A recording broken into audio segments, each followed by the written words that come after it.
Hello everyone, I'm Anirudh Singh, a third year Bachelor of Engineering Physics in IIT Roorkee, and I'll be giving a presentation on Near Field Communication Technology.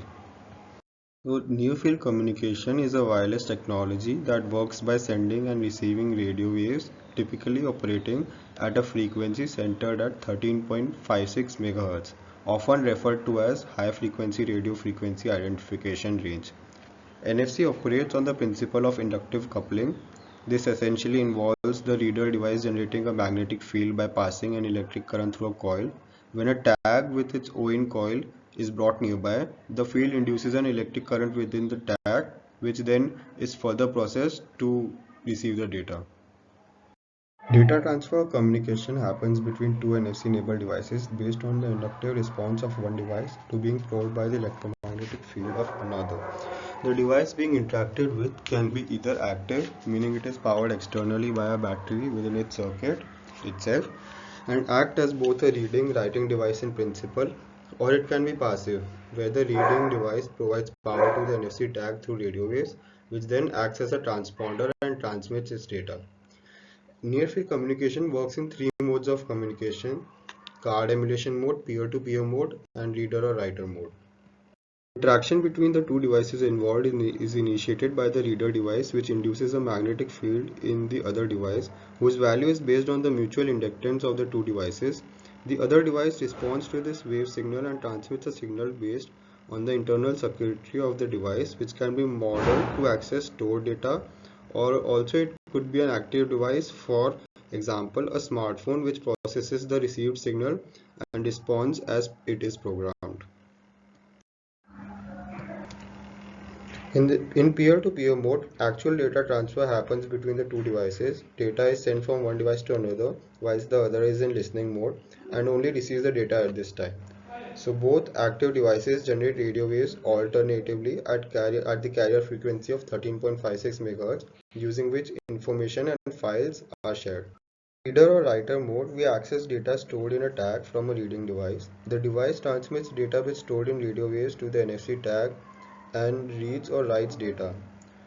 The tag is powered by the radio waves from the active reading device, which are at the carrier frequency of 13.56 MHz, which generate an induced EMF in the tag due to the time-varying magnetic field. The power generated is used to power up the chip inside the tag, which then performs the functions of reading/writing.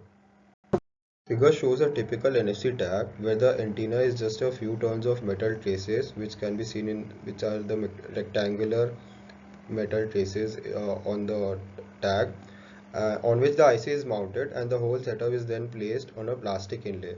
This tag acts as an electrically erasable programmable read-only memory where we can read-write data.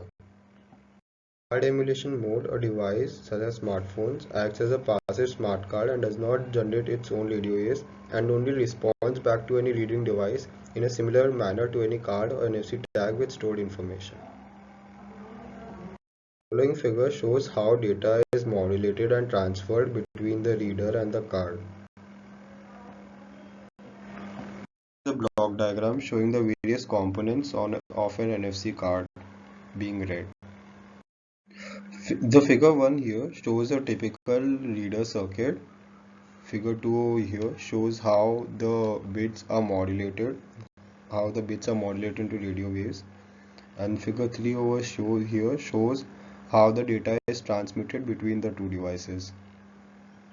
This small table over here shows how data is encoded for transfer between the two devices.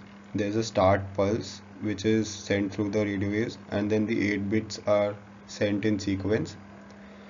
These two figures over here show two of the different ways of encoding data into the carrier radio waves.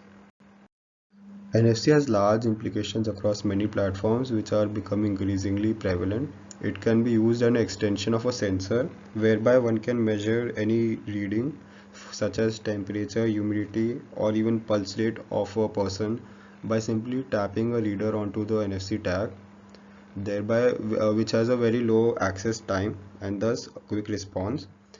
It is used in many payment platforms where a smartphone acts as a card emulator, and one can make payments in a similar fashion to the tap and go card payments. It can also be used as an identification tags on devices. It can also be used for data transfer between two smartphones when in a close range. Other modes of communication like Bluetooth, Wi-Fi have a higher speed of data transfer, higher bitrate for data transfer. But NFC has its own various advantages over Bluetooth. For example, NFC is more secure compared to Bluetooth, as it will work when the two devices are only in a very small distance, at a very small distance. Also, the access time for NFC is very much faster as compared to Bluetooth.